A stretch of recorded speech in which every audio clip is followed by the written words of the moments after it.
Duplo Expresso. A conjuntura política, já tinha separado aqui de manhã os links para a gente conversar, quando o Bolsonaro rouba outra bandeira que deveria ser nossa, o sistema seguro de votação. Por que agora? Essa que é a pergunta. Né? A pergunta se, enfim, sempre é saudável que se debata o sistema eleitoral brasileiro, né? Porque é a discussão proibida. Agora, por que agora? E por que ela é apropriada pelo Bolsonaro? Né? Uma bandeira que era do Brizola. Por que ela é apropriada pelo Bolsonaro?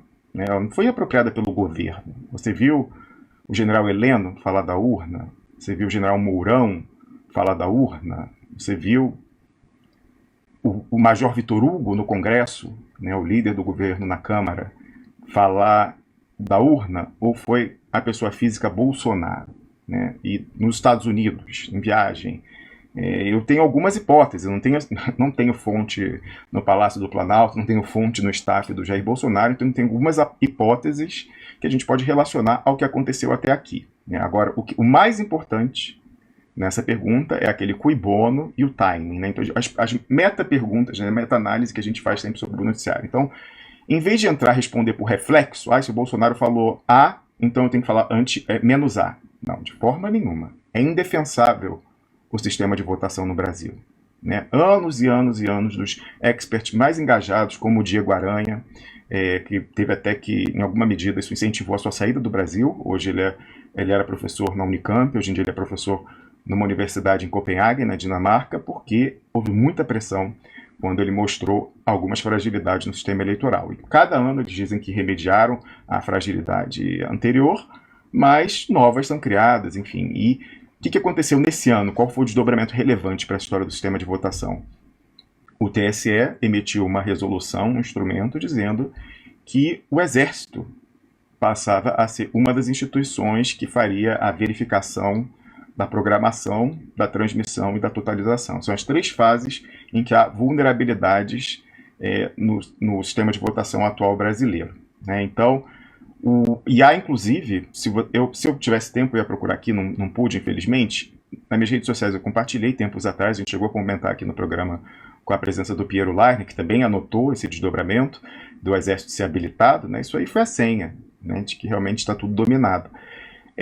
Mas tempos atrás o general Mourão estava dando uma dessas palestras que ele dá Brasil afora, e uma pessoa da plateia fala: general Mourão, mas vem cá, esse negócio aí da urna, né, como é que vai ser, porque a urna é insegura e tal, falando tudo correto, né, mas a gente precisa ver qual o desdobramento disso nesse contexto de fechamento clandestino do regime no Brasil.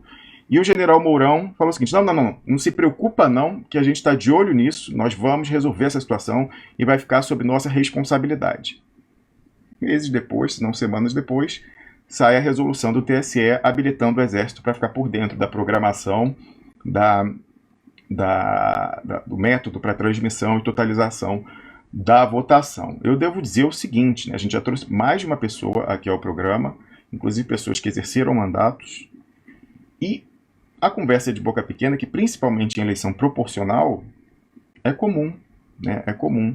E há casos assim esquisitos, né, em que você vê aquelas pessoas com votação zerada, sem terem sido inabilitadas pela Justiça Eleitoral, porque antigamente o pessoal não tinha muito cuidado em disfarçar, né, havendo esse esquema, não tinha muito cuidado de disfarçar. Então, eles pegavam, o que acontece? Né, qual é o relato que a gente recebe? Ninguém quer vir em on falar, mas em off fala. Pessoas aí que exerceram mandatos.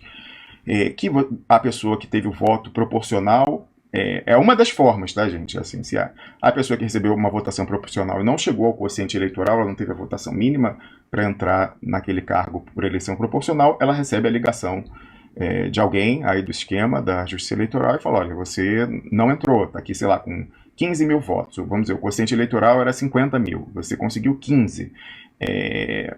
Você está interessado em repassar a sua votação para uma outra pessoa que está, sei lá, com 45, está com, entendeu? Assim, na beirada para passar, e assim, se a gente te oferecer um X, isso, há relatos e relatos, né, em mais de um estado da federação, e inclusive há um caso concreto que levou à anulação de um pleito. Né? Há uma eleição no Rio de Janeiro nos anos 85 ou 86, eu não tenho certeza. Você vê que é um caso que quase ninguém conhece. mas inclusive a primeira eleição em que o pai do atual presidente da Câmara chega a Brasília, o César Maia, que era secretário de Fazenda do primeiro governo Leonel Brizola, que inclusive se torna secretário da Fazenda em reconhecimento a ele, na campanha de 82 do Brizola, que era um quadro técnico, ter identificado a manipulação, a fraude da Proconsult na totalização dos votos. Esse caso é mais conhecido. E aí, em reconhecimento, aquela pessoa, aquele nerd que chegou e descobriu isso, o Brizola colocou ele na Secretaria de Fazenda, mas era um quadro técnico, que não tinha nenhuma exposição política. E aí, eu tenho material separado dos anos 80, tudo isso aí um dia eu não tive tempo, mas talvez agora seja a janela de oportunidade para tratar disso, que eu acho que essa é a gênese desse sistema que vive hoje.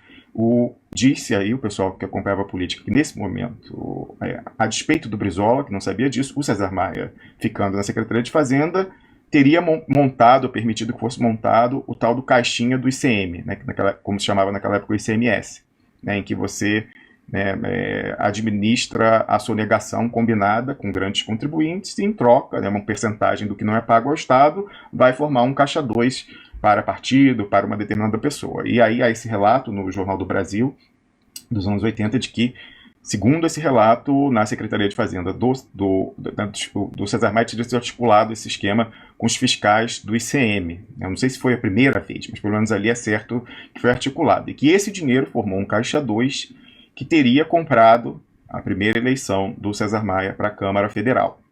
É o relato. Eu vou pegar aqui. Se eu não falar hoje, eu prometo que eu falo amanhã, porque eu tenho tudo salvo aqui. E aí o que aconteceu nessa eleição que chegou a ser anulada e refeita em 85, 86? Já conversamos até sobre isso com o Oswaldo Menes, que é um quadro histórico do PDT, aqui no programa. Havia um esquema que foi descoberto àquela altura no Tribunal Regional Eleitoral do Rio de Janeiro, comandada por uma senhora com um sobrenome grego, inclusive o apelido dela, o nome do crime era a grega, era Maria Stravapoulos, uma coisa assim. Achando aqui o artigo eu coloco, em que ela fazia exatamente isso. Então falava, olha, quanto você quer comprar? Tinha uma cotação, cada 1.000 votos é tanto, e aí o pessoal comprava com base nela, na época, enfim, refez-se o pleito, mas nada leva a crer mesmo, que toda essa engrenagem tenha sido desfeita. Pelo contrário, ela só vem a ser sofisticada. E você veja, se isso acontecia nos anos 80, em que o voto não era impresso, não, era na mão, feito na mão, e apenas a totalização se digitalizava, você imagina hoje em dia que não tem o comprovante. Então, o sistema de votação no Brasil é indefensável. E você não pode agir por reflexo falando, se o Bolsonaro está falando que é ruim e que tem fraude, então tem que falar que não tem fraude e é bom. Foi exatamente isso que a campanha do Fernando Haddad fez em 2018. Exatamente isso. Foi exatamente isso. Então, o Bolsonaro, naquela altura, falou, antes do primeiro turno, olha, só não ganha no primeiro turno se tiver fraude. Aí vai a campanha do Fernando Haddad, entra no TSE para tentar proibir o Bolsonaro de colocar em dúvida o sistema eleitoral brasileiro. Ou seja, credenciando quem, dali a alguns dias, sacramentaria a derrota. Então a gente nunca poderia questionar. E é exatamente aquela história da abordagem direta da guerra híbrida. Você joga um incentivo já sabendo como aquela pessoa vai reagir, e ela vai reagir de uma forma que é contrária aos seus interesses de quem está agindo por reflexo. Então, mais uma vez, eu não vi ainda, graças a Deus, porque eu vou me sentir raiva, mas certamente daqui a pouco os personagens vão começar a me marcar em pronunciamentos de quadros do PT, sobretudo, imagino. É terraplanismo, questionar, nós temos o melhor sistema eleitoral do mundo, Brasil potência, ninguém segura, o mais tecnológico, porque é uma maravilha, 2 horas depois de encerrado a gente já sabe o resultado e tal. Eu não tenho dúvida, porque criou-se um tabu dentro do PT, estimulado pelo PT jurídico, que é muito próximo da ala de tecnologia da informação do partido, que por sua vez é muito próxima da área de tecnologia da informação do Tribunal Superior Eleitoral, que, por sua vez, descende do pessoal da Secretaria Especial de Informática do regime militar, ou seja, pessoas que não têm nenhum apreço pela soberania popular, pelo voto, e não haveria de ser um tabu jogar com isso, e há uma interdição. O PT é o maior defensor, é incrível isso, o PT é o maior defensor do sistema de eleitoral inseguro do Brasil. Aliás, vamos lembrar que o trabalho do Leonel Brizola, junto com Roberto Requião, levou à aprovação da primeira lei determinando a impressão do voto, que foi sancionada pelo Lula E aí, logo depois, ele é convencido pelo PT jurídico a retirar, eu não sei se foi uma medida provisória, o que foi feito, e voltar atrás. Já tinha sido sancionada, né? E até hoje é uma das anotações em tom de reprovação que o ex-senador Roberto Requião guarda com relação a atos do presidente Lula na sua passagem pela presidência. Aí está voltando o Daniel Simões para conversar com a gente, mas então eu vou só concluir esse tema. Peraí, deixa eu colocar o nome dele aqui direito. Já está colocado, olha só. Então, só para terminar esse tema aí da urna eleitoral, lembrando, tem muita coisa ainda para conversar com vocês personal. Tem inclusive aquela volta do Romulão Sincerão num dia que não é fácil, em horas que não são fáceis aí, né? Mas, enfim, que a constatação de que a saída é mais difícil do que a gente achava se reforça, né? Então, deixa eu ver aqui, olha, eu coloquei lá opa, peraí, deixa eu fechar seu microfone. Volta para minha tela, voltou? Então, olha só, eu coloquei lá no Twitter, né? Várias pessoas me marcaram nisso. Eu coloquei aqui, ó, peraí, volta. Opa, não, vai para frente, meu filho. Cadê meu tweet? Aqui. Voltei, Romulo. Não, eu sei, não, eu tô falando sozinho, ou melhor, eu tô falando com a minha o navegador, deixa eu ver. Será que eu fechei sem querer? Fechei sem querer, peraí, ó, tá aqui. Então, olha, o Guilherme Andrade me marcou, né, numa publicação aqui do Brasil 247, compartilhada pela Gleisi Hoffmann, né, e falou, fraude é você, Jair Bolsonaro, eleito com mentiras na internet. Ai, gente, não dá. Como fala o Piero, a maior fake news de 2018 é dizer que a eleição foi resolvida por fake news, gente. Aí falou, segue a Gleisi, não participou de debates, não disse que o faria, é fraude do Moro, juiz político que prendeu Lula para facilitar a sua vida, e foi pago com o Ministério da Justiça. A falha da crise do país é irresponsável.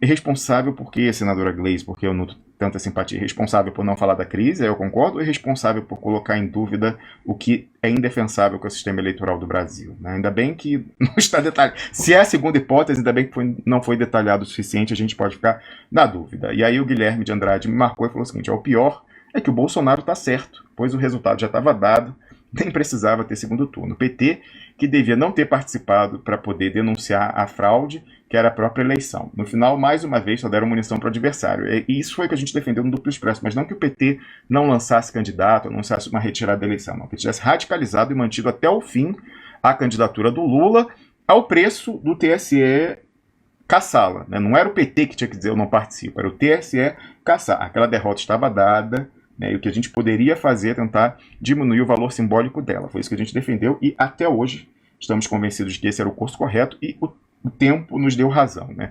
Com certeza aquela derrota estava dada. Né?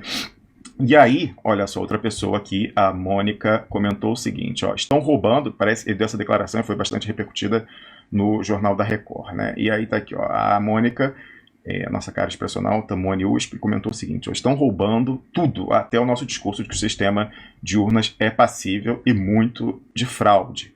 Se você quiser, né, se inteirar de dados, pesquisas, matérias, há um compilado definitivo para você ver como o sistema eleitoral no Brasil é inseguro, reunido nesse artigo aqui de 7 de julho de 2018, lá no Duplo Expresso, publicado com o título Fraude Eleitoral : Partes da máfia, STF e PGR fazem confissão ao mentirem para negar a impressão do voto, né? Porque houve ali, mais uma vez, havia uma lei determinando a impressão, veja você, lei de autoria do Jair Bolsonaro, que foi vetada pela Dilma e o seu veto foi derrubado pelo Congresso Nacional, em estrito senso, que significa deputados e senadores votando juntos, por mais de 70%.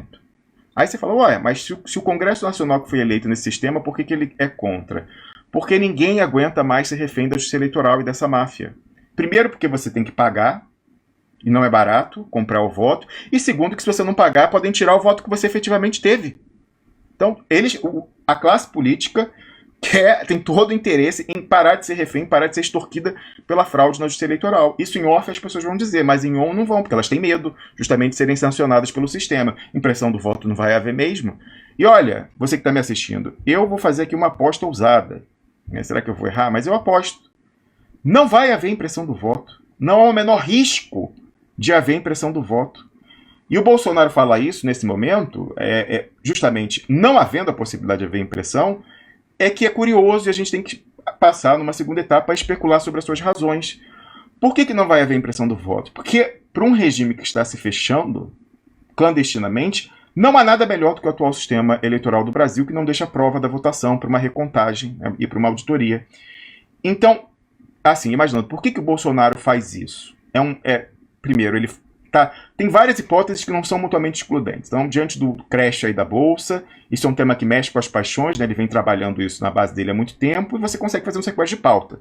Então, em vez de falar que a poupança da classe média virou pó, e vai virar pó cada vez mais, você fica falando se imprime ou não imprime voto, e tal, e que, mais uma vez, eu aposto aqui, não vai ter consequência prática, não há risco do voto no Brasil passar a ser impresso, não com as forças que estão aí, representadas no Executivo, que mandam indiretamente ou quase diretamente na Justiça e também na Justiça Eleitoral, porque eles têm todo o interesse em manter da forma que é agora que eles têm o controle, né? Antes era a máfia da Justiça Eleitoral, agora até de papel passado o Exército controla, é uma das autoridades habilitadas a fazer a verificação, ou seja, trabalhar junto lá com os programadores do TSE. Então não há nenhum interesse em mudar isso daí. Então por que o Bolsonaro faz isso? Pode ser uma coisa que mexe com paixões e sequestra a pauta? Certamente, né? E com uma agenda legislativa passando aí que ninguém comenta, então Patriot Act, independência do Banco Central, vamos lembrar aí das denúncias de Maria Lúcia Fatorelli. O Zé Lula me mandou nessa manhã um pronunciamento da CNBB contra esses projetos de lei da independência do Banco Central. Vou ver se ela pode vir aqui comentar com a gente. E também, porque o Bolsonaro, você vê que não é o governo, de uma forma geral, colocando em dúvida. Pelo contrário, quando questionado, o general Mourão quis acalmar a sua base, registrou um vídeo falando, não, agora a gente está de olho, não se preocupa, porque a gente vai, se há um problema, a gente vai resolver.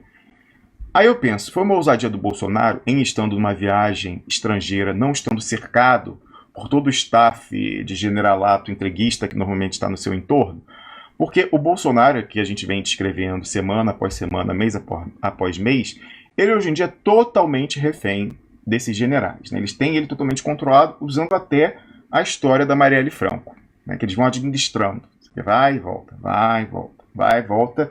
Então, eu até perguntava da última vez que o Piero esteve aqui, né, na semana passada, qual é ainda o poder de agência do Bolsonaro? E que medida ele ainda pode operar a presidência da República, mostrando como uma arma de barganha contra o plano que os generais têm de descarte dele. O Bolsonaro é um fusível a ser queimado nessa engrenagem. Os filhos dele junto, né? Esses militares não querem dinastia Bolsonaro. Então, a gente pensa que o Bolsonaro, quando ele vem e faz pronunciamento público, essa é a nossa interpretação, dizendo, no meu governo não privatiza Banco do Brasil, não. No meu governo, acho que não vai ter privatização dos Correios, não. Correios eu acho que ele já admitiu, mas ele falou claramente Banco do Brasil, que é uma das joias da coroa a serem desnacionalizadas.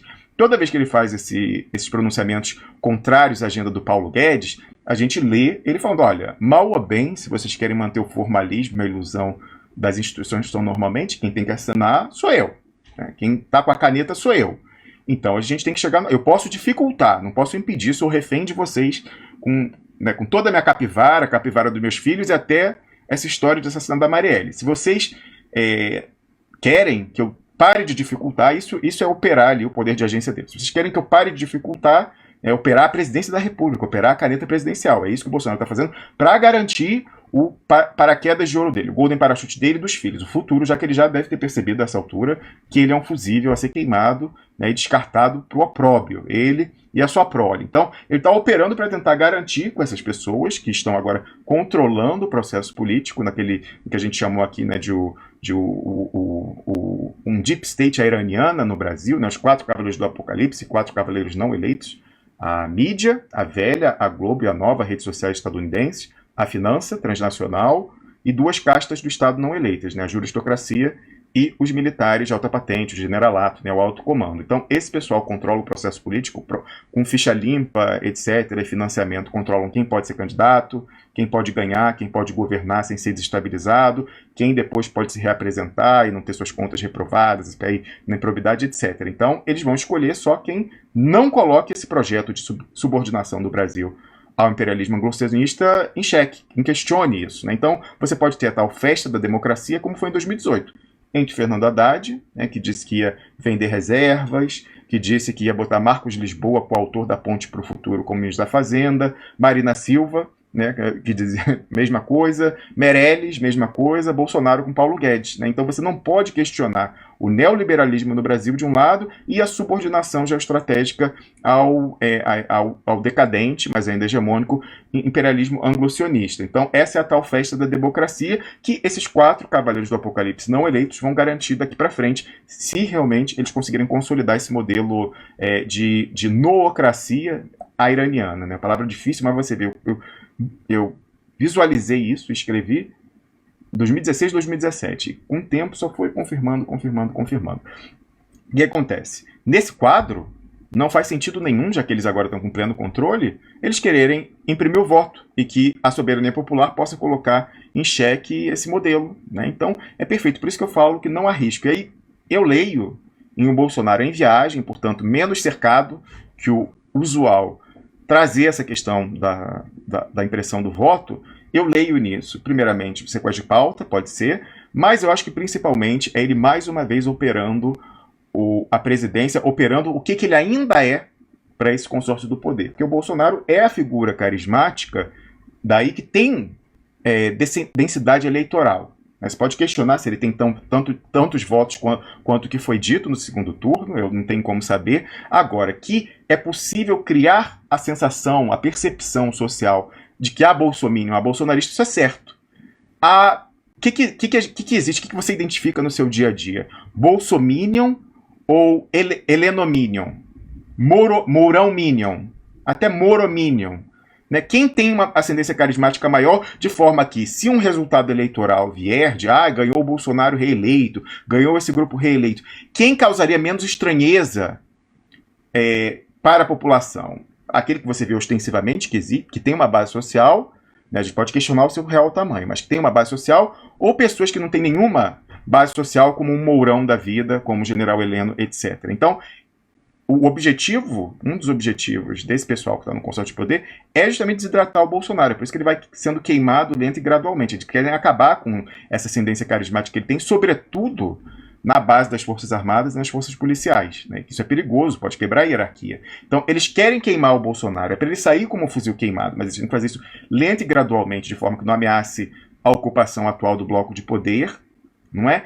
E o Bolsonaro, vendo isso, ele quer, enquanto ele ainda tem essa alavancagem de ele ser quem tem densidade eleitoral, você vê que eles já ficam toda hora tentando criar o Sérgio Moro, não é? Vira e mexe, sai pesquisa aí, não, o Moro já tem mais voto que o Bolsonaro. Tem mesmo. Você tem como saber?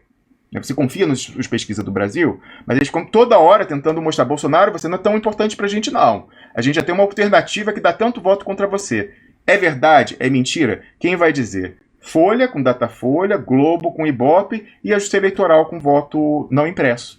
Nós não temos como saber. É por isso que esse sistema é ideal para esses generais, é por isso que, como eles têm controle do Bolsonaro, eu tenho certeza, estou dizendo aqui, quero ver se eu vou quebrar a cara dessa vez. Olha que eu não me lembro de uma vez que eu tenha quebrado a cara aqui, fora aquela história do General Heleno, que eu fui enganado junto com o presidente Lula, por exemplo. Mas eu não vejo por que esse grupo, que tem o controle total do Bolsonaro, levar a impressão do voto. Para eles é ideal isso, inclusive para relativizar a importância do Bolsonaro como uma pessoa que provoca a manifestação psicossocial de haver uma base desse bloco de poder, desse bloco de governo. Então, eu arrisco aqui dizer que não há chance da impressão do voto sair, e eu acho, lendo aquela história do Bolsonaro tempos atrás, não, no meu governo não vai privatizar Banco do Brasil, não. E agora, em viagem, menos cercado, falar a impressão do voto, eu acho que é mais uma vez ele operando, primeiro, o microfone de presidente e a caneta em segundo lugar, para falar para os generais claramente, eu ainda não sou fusível queimado, eu ainda não sou descartável, eu ainda tenho como provocar problema para vocês. Então, vamos conversar direitinho, né, que eu quero assegurar, eu não quero reverter a destruição do Brasil. Não, ele está muito bem, obrigado, com a agenda do Paulo Guedes. Ele falou, não, se vocês querem que eu pare de atrapalhar, primeiro no plano econômico, a agenda da destruição nacional do Guedes, segundo no plano político, colocando em xeque quem não tem voto, se vocês querem que eu pare de atrapalhar, então vamos nos acertar direitinho para o pós-governo. O que será de Jair Bolsonaro, o que será da sua prole. Essa é a leitura que eu faço, eu quero saber se você, expressional, concorda comigo ou não. O que é fato, mais uma vez, é que no mérito ele está corretíssimo e vai ser terrível ver mais uma vez o PT sair em defesa desse sistema que é indefensável, né? Então, mais uma vez, aqui fica a recomendação de leitura.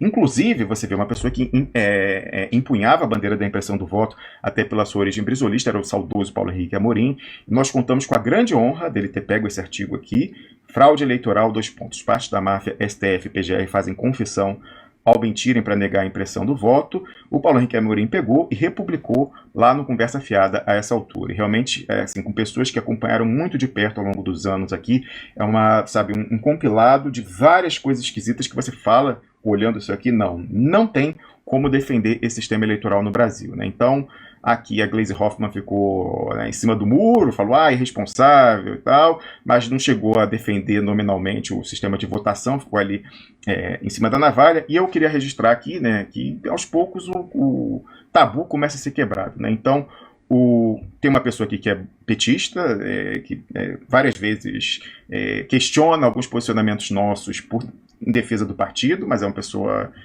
correta, né, na maneira que se manifesta aqui. Quando ele sai um pouco da linha, eu dou uns petelecos nele. Mas, enfim, é o Valfredo Carlos. E ele, mesmo sendo um quadro do PT, falou, ninguém defende urnas eletrônicas no Brasil, a não ser que seja um beneficiário da manipulação do resultado.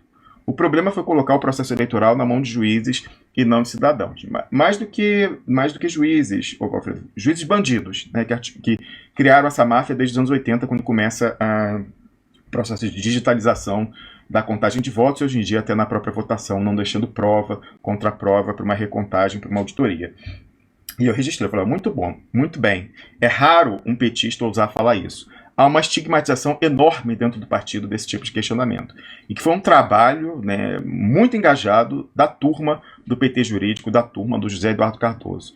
E você tem que notar que quem lutou por essa estigmatização dentro do partido sempre foi o pessoal dentro do PT que entrava em eleição proporcional, né? Entrava, assim, qual é a densidade eleitoral, qual é a representatividade social de um José Eduardo Cardoso, quando ele era ali procurador do município?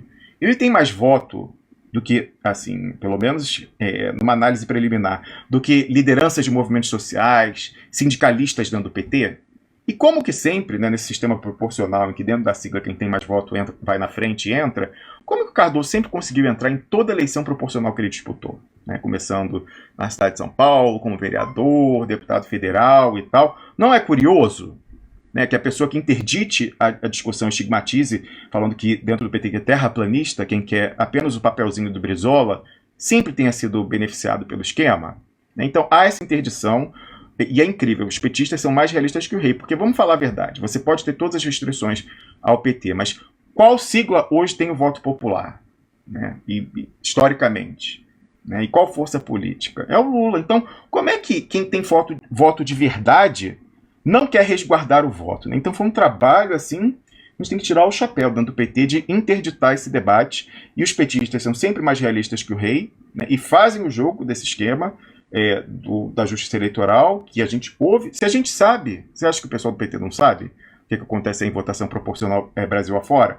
Mas eles fazem mais esse serviço para o sistema e para o fechamento de regime, saindo em defesa do indefensável. Então, o Jair Bolsonaro, né, mais uma vez faz o questionamento correto, mas ele faz também numa abordagem direta, na certeza, primeiro, de que os generais não vão permitir, então ele sabe que ele está apenas provocando para chegar a um acordo com os generais, e também na certeza de que o PT vai sair em defesa do sistema eleitoral que vai consagrar novas e novas e novas derrotas. Vamos lembrar que esse ano é de eleição, que a perspectiva para a gente não é nada boa. Então, mais uma vez, se bobear, daqui a pouco o PT está entrando de novo, como fez em 2018 na justiça eleitoral. Não, tem que proibir o Bolsonaro de questionar o nosso sistema maravilhoso, o melhor do mundo, né?